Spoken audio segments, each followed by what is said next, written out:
ازيكم يا جماعه؟ عاملين ايه؟ يا رب تكونوا بخير. جاي لكم النهارده بفيديو جديد، وان شاء الله النهارده هنعمل لكم كيكه التايجر بطريقه جديده وهتعجبكم جدا.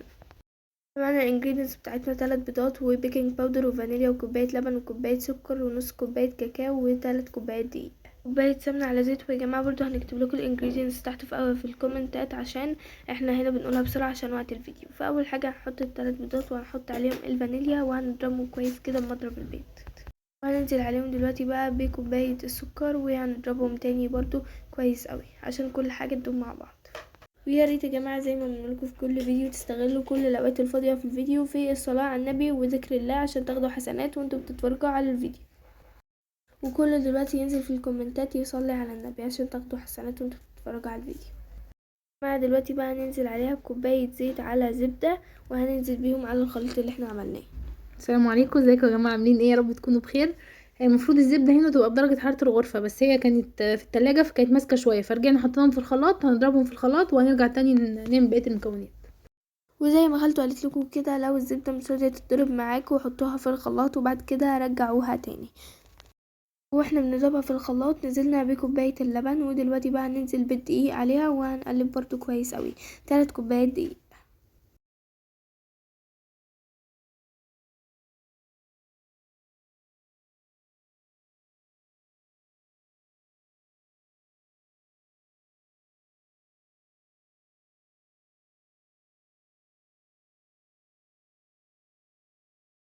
يا جماعه بعد ما نحط الدقيق والبيكنج باودر هننزل عليهم بمعلقه خل.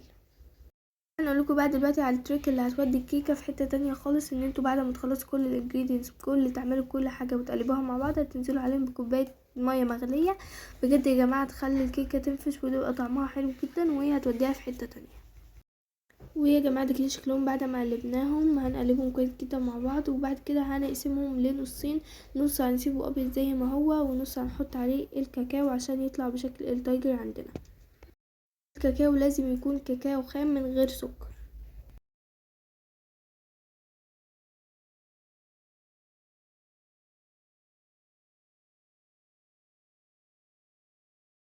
دلوقتي بقى هنحط 4 معالق او نص كوبايه يعني من الكاكاو، وهننزل عليها كده وهنقلبهم كويس جدا. وده كده شكلهم في الاخر. ده القوام اللي احنا عايزينه في النص بتاع الشوكولات، وبرده ده الشكل النص التاني، وبرده ده القوام اللي احنا عايزينه في النص اللي هو هيكون ابيض زي ما هو. وهنجيب بقى دلوقتي كده صينيه وهننزل عليها بسمنه ودقيق وهنبطنها كويس كده. وبعد كده هنبتدي ننزل فيها. هنحط الدقيق زي ما انا قلتلكوا كده، وبعد ما نحط الدقيق ونبطنها كويس هننزل عليها بمعلقه شوكولات، وبعد كده معلقه فانيليا، معلقه شوكولات ومعلقه فانيليا. وهنمشي بالنظام ده كده عشان الاتنين يدخلوا في بعض كويس. ده كده شكلها قبل ما نحط عليها، المفروض ان هي يكون شكلها كده. دلوقتي بقى هنحط عليها معلقه فانيليا وبعد كده معلقه شوكولات، وهنفضل ماشيين بالنظام ده كده لحد اما نحط الخليط كله.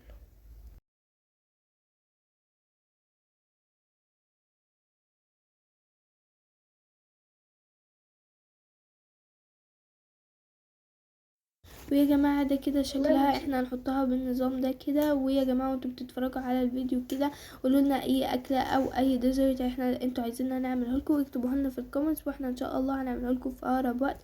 ويا ريت تجربوا الطريقة دي، بجد هتعجبكم قوي ومش هتقدروا تبطلوها وهتدمنوها بجد. وبس.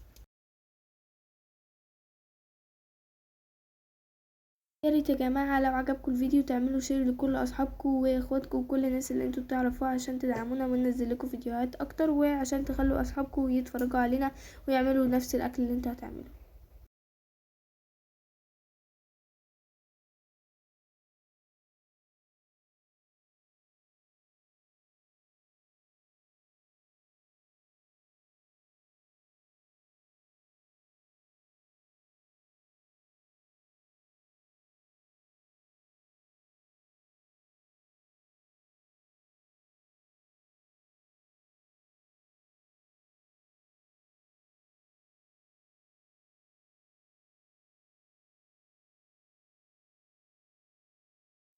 ويا جماعة نفضل نحط بالنظام اللي انتوا شفتوه ده لحد اما نخلص الكمية اللي عندنا كلها.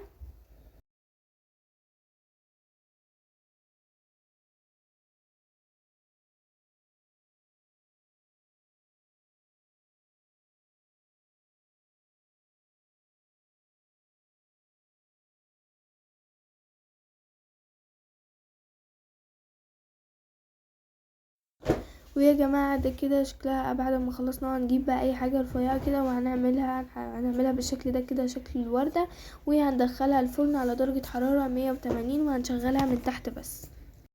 وده كده شكلها قبل اما ندخلها الفرن. هنوريكم بقى بعد ما تطلع من الفرن.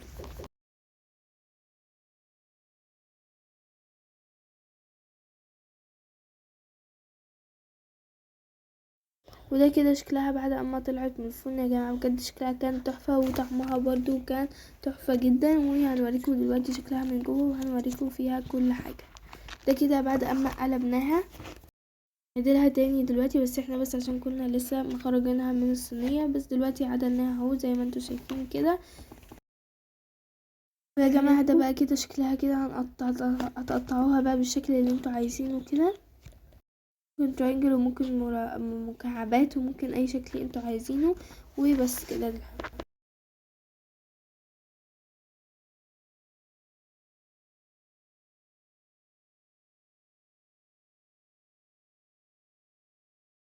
ويا جماعه ده كده كان شكلها من جوه. كانت هشه بجد وتحفه، وكل ده بسبب التريك اللي احنا عملناها في النص، اللي هي كانت كوبايه الميه السخنه. وبجد جربوها، طعمها هيعجبكم قوي. ويا جماعه يا ريت لو عجبكم الفيديو متنسوش تعملوا لايك وشير وسبسكرايب وتدوسوا على زر الجرس عشان يوصلكم كل جديد احنا بنعمله. وبس كده، مع السلامه.